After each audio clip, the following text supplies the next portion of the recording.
is this industry profitable?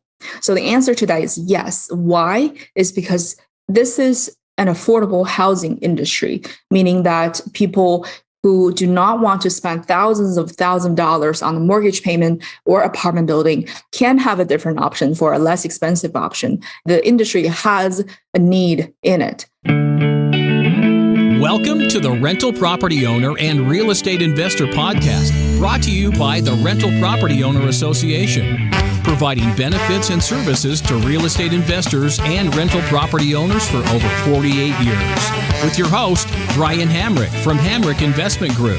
This episode is sponsored by Green Property Management, managing everything from single-family homes to apartment complexes in the West Michigan area. Find out more at greenpropertymgt.com. And RCB and Associates, helping real estate investors and small business owners navigate the complex world of health insurance and Medicare benefits at rcbassociatesllc.com. Hello and welcome to episode 341.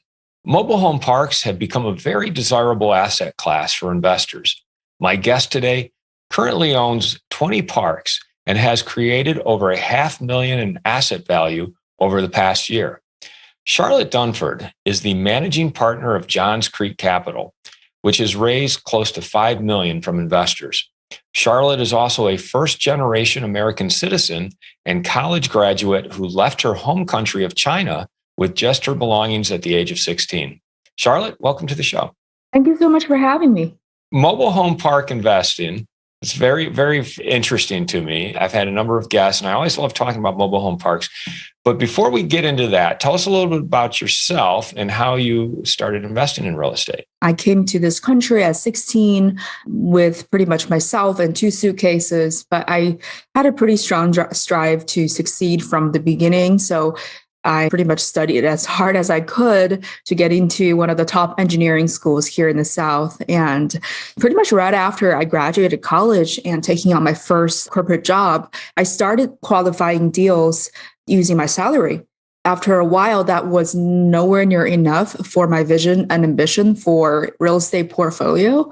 I decided to start Johns Creek Capital early 2020 and quit my full-time job. I actually quit my job in early 2019, but shortly after, got together with my partner, started Johns Creek Capital. We actually have grown quite a bit, actually, since we have started. Currently, we actually have 26 mobile home parks and with over $4.8 million in investor subscriptions. You studied hard to become an engineer, worked really hard, and then you switched tracks to start investing in mobile home parks. Like, what happened there to make you even say, hey, this is something I should consider? I was actually graduated as a business major from Georgia Institute of Technology. It's a really top engineering school, but the engineering mindset never left. So with mobile home parks, I got into it because it was pretty much one of the only sectors that I was able to get into, because multifamily is very much a very heated market. At the time, everybody was doing multifamily, and the big boys of multifamily, they've been doing that for decades. For me, kind of a new investor at the time, just graduated college, I wasn't able to get into multifamily really, but for mobile home parks, the market was not extremely heated. I was able to get really good deals and really attractive terms still. So it was really a blue ocean strategy for me. And then the engineering thinking really, really helped me in developing our internal algorithm for our acquisition algorithm and our disposition algorithm, where those are the algorithms that we need internally to qualify our deals and decide which deal to sell. Help us understand a little bit better what you mean by that engineering mindset and how it helped you with the algorithms and the internal procedures. Give us some specific examples. So the engineering mindset is really a way to solve problems.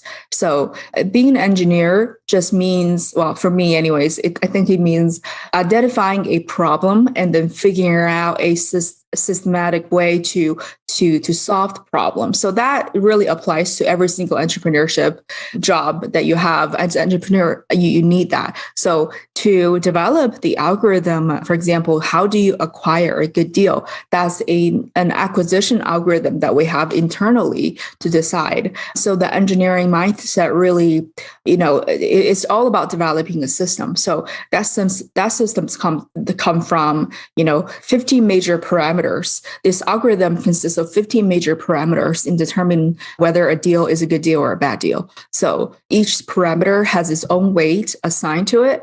With that weight, we usually assign a score to that parameter with that weight. So that calculates a result, which would either pass the deal or disqualifies the deal. So that's where the engineering or nerdy part comes from. It's that you calculate that out instead of just saying, okay, that's a good deal because I just like the look of it. That doesn't really speak engineer, that speaks emotional. So you should never make an investment decision based on emotions. So that's extremely important. And the same with our disposition algorithm. Can you take us through your 15-point algorithm? What are the 15 points that you're looking at? So the 15 parameters actually a lot. So I'll go ahead and talk about some of the major parameters. So number one is the ratio between a park-owned home and a tenant-owned home. So a mobile home park is, in its essence, a parking lot business.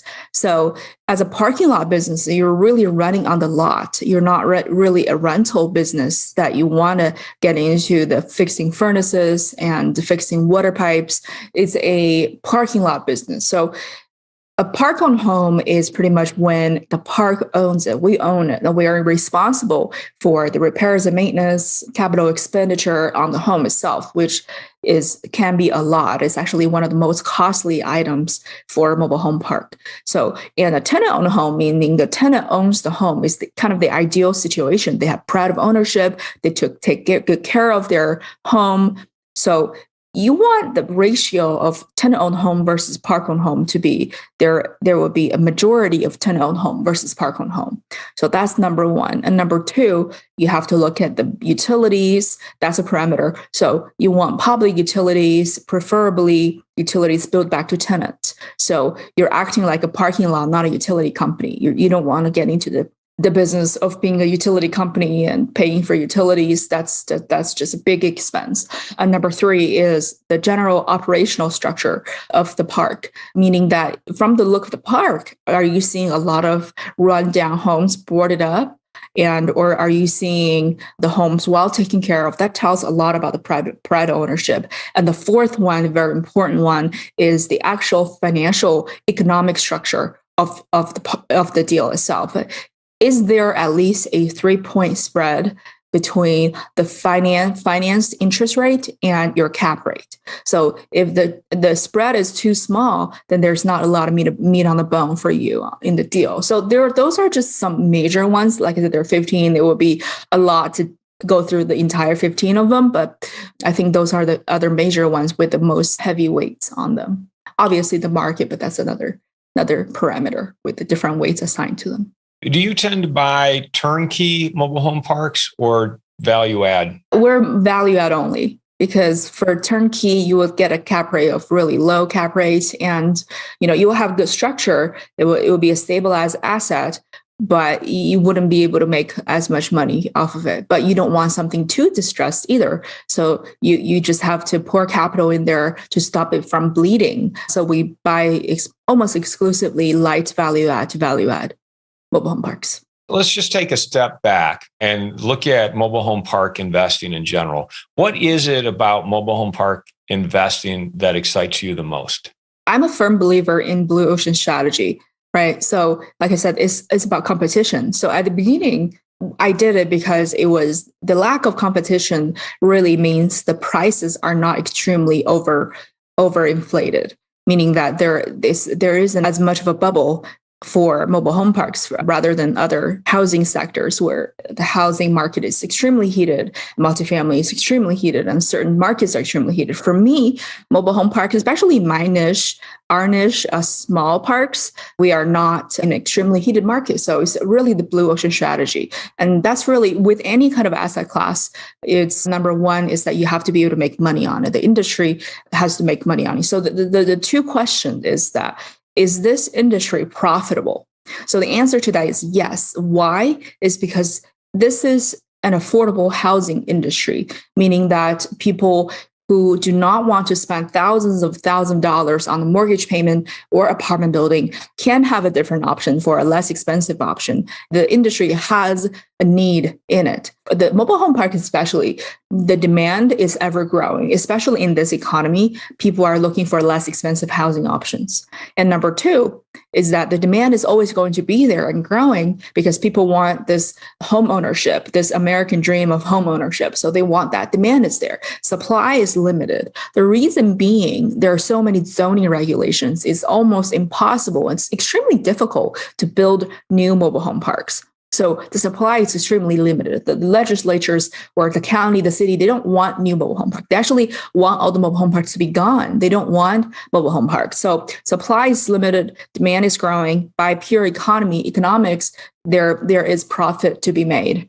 And number two, like I said, is blue ocean strategy. And number three, another reason is that we want to be a part of the solution to solve the affordable housing crisis America faces, because it's only getting worse. And we want to show to the cities, and we have done that, to show the city officials, county officials that, hey, we're doing the city a service by, keeping this mobile home park, build private ownership, and solve this problem. And a lot of cities, I think, many cities across our nation face is affordable housing. People are not able to afford homes and they don't have a good housing option. So that's really the major reasons that we get into it. Take us through an acquisition like that you might get under contract, and use a real example, one that you got under contract, what you saw as the value add and how you carried that out. Well, we've gotten 26 so far and 2 more under contract, so 28. I think, like I said, this internal algorithm that we've developed, that's extremely important because that comes from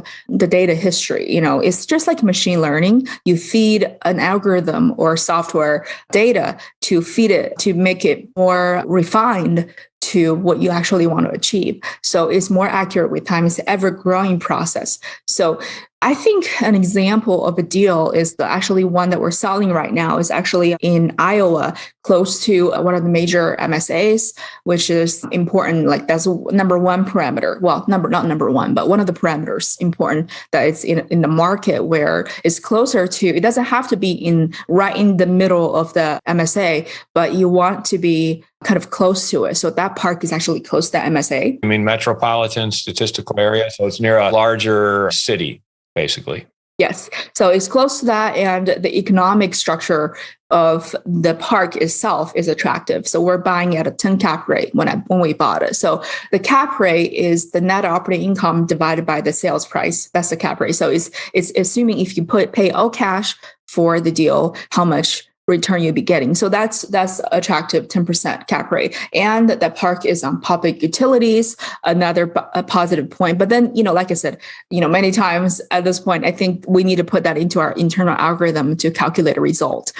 But I think how we identify it, we actually bought that one straight from a seller without a broker involvement, which, can or cannot, could or cannot be sometimes it depends on which broker you're dealing with, can be a good thing or not a good thing. So we got a really good deal out of it. And the structure of the park was very sound. It was build back utilities, so that's attractive as well. So overall, a solid deal from economic standpoint and operational standpoint. So that's when we decided to get into it for the cap rate, for the structure of the deal, for the location. And our internal algorithm also checked out for that deal, and it's actually doing really well. We're actually in the process of disposition, which really provided a great return, almost exceeding all of the projected returns we gave investors initially. What specifically did you do to add value? Did you raise rents, figure out efficiencies? Give us some examples. So raising rent in mobile home parks is almost a no-brainer because I think, what we buy from our mom and pop operators, they almost never really raise rent. So there is a lot of meat on the bone to begin with. So we raise rent pretty much immediately after acquisition. According to state law, we have to give the tenants proper notice. After we give notice, we usually raise it between $25 to $50, and that automatically drives up the NOI. And at the same time, you want to deliver on what you say you're going to do with the tenants, better, upkeep, cosmetic upgrades. We've done, adding white fences to our parks, a new sign, and just to make the park more of a neighborhood, more of a community. So that's, I think, the number one, the most cost-effective way to add value. And another thing that we can do that we have done is infilling. So there are two ways to infill, meaning a lot is empty, right? And you want to fill a home in it. Right now, the way the labor market is extremely difficult to infill. Because of labor shortage, there's no general contractors. There's just not a lot of people working in the labor market compared to what it was before. But you can buy a new home or a used home and fix it up and buy the home yourself and contact a mover. And obviously you have to pull permits with the county and you move it to your park, increase your occupancy and also another lot rent for yourself. Or you can make your neighborhood really attractive. So people, tenants with their own homes, they want to move their mobile homes to your park. So that way you have a new lot rent as well. I'd like to take a moment to tell you about Green Property Management. Not only do they manage everything from single-family homes to apartment complexes in the West Michigan area, they also manage my entire portfolio. So I can tell you from personal experience that their unique flat fee management style is worth a closer look. If you feel that your property isn't operating to its fullest potential, then Green Property Management can help you take a holistic approach that will save you money, eliminate your headaches, and increase your net income. And if you're a property manager interested in applying Green Property Management's model, give them a call at 1-866-95-GREEN or visit them on the web at greenpropertymgt.com. If you're thinking of leaving your W-2 job and becoming a full-time real estate investor, one of the greatest costs you must consider is healthcare for you and your family. When I made this transition myself, I found the whole healthcare insurance process to be confusing and frustrating. That's why I'm glad I met Chad Creasy at RCB and Associates. Chad is a professional health insurance agent who helps real estate investors and small business owners understand and choose their best healthcare options. And best of all, his services are covered by the insurance company and won't cost you a dime. If you live in Michigan and are expecting a change in your healthcare insurance coverage for any reason, or losing employer coverage or transitioning into Medicare, then you owe it to yourself to contact Chad Creasy at rcbassociatesllc.com. When you say infill and it's a lot easier to just buy a new or used home, you're not building a stick-built home on this lot. You're basically pulling in a home on wheels, a mobile home, essentially. How do you structure that? Are you expecting your new resident to buy that home and move it there, or do you do it and then sell it back to them on a land contract? I mean, how would you normally do that? A lot of the mobile home parks, they're zoned as a mobile home park. So you actually cannot put anything other than that, not even the RVs, just mobile home. So what you need to do, if you're buying this yourself, what we do is that we put the new home on our lot and sell it to the tenants using a tenant rent credit program. So similar to like kind of a rent to own, but rent credit program to the tenant. So, and a better scenario is not, more difficult in different ways because it's difficult to attract a tenant to put their own homes on, but it's not impossible. We've done it before. So the tenants actually buy their own home and just put it on our land. So that home is already theirs. They just pay us a lot rent. That's the ideal, like I said, ratio of park-owned homes and tenant-owned homes. You want more tenant-owned homes rather than park-owned homes. I heard you say you've done 28 parks. What are the size of the parks? I mean, what's the scope of what you typically go toward? Small parks that we focus on are usually between 10 lots to 25 lots. 50 lots. So small parks, 10 to 50 lots is what I'm hearing. Right. And there are bigger ones, but that's not really our niche. And those, sectors are usually extremely competitive and heated. It drives the price up. What's the typical purchase price then of a 10 to 50 lot park? So it depends on the area and the net operating income. So it's anywhere between $65,000. We've gone $65,000 parks to let's say $400,000 or $500,000. So it really depends on the NOI. NOI drives the value and drives the profit. To me, it seems like that goes back to your blue sky parameter there, because there's not as much competition on the smaller parks, whereas there is on the larger parks. You're able to find a lot of opportunity in that 10 to 50 lot space. Oh, into the blue ocean strategy. Blue ocean strategy. That's right. Yeah. But blue sky works too. So what are you losing in economy of scale there? Because I know the larger players would say, hey, we want 100 lots or more because we want that economy of scale. What would you say to that? There are advantages to small parks and disadvantages, but how you build economy of scale is to have small parks close to each other, right? So within the same MSA, you can have 5 different small parks, but they're all within the same MSA. So that makes it more efficient to manage. So what I say to that is that, in the small parks, we do have the higher cap rate. And at the same time, we can acquire the small parks in such a way where we do build economy of scale, such as the proximity of the parks to each other, even though they're not the same park, but they're close to each other. Are you then building a portfolio of parks that are nearby each other that you can sell off that portfolio to a larger group? Is that part of the strategy? Yeah, to a larger group, or the buyers of our parks are usually, they're not extremely large. They can be, just mom and pop owners who want to scale with their portfolio. And that usually turns out really good as well. What are the MSAs in the areas where you're buying? The MSAs, we have a pretty heavy presence in the Midwest and the Southeast. So those are the primary markets that we focus on. I think we have a lot of parks in Iowa. Iowa has a really strong presence, and in the Carolinas, North Carolina, South Carolina. So we actually have a lot of MSAs that we're into, but those are the states that we're most heavily involved in. What's the lending situation? Do you have lenders that are happy to work with you on each deal, or do you have to go find a different lender each time you buy a park? We've acquired most of our parks, all of our parks actually, through either cash deal, because their small dollar amounts are small, right? So that's another advantage. The closing timeline is faster because we're smaller, we can move faster. And we don't really require a lot of lending. We're either on seller financing or cash deal.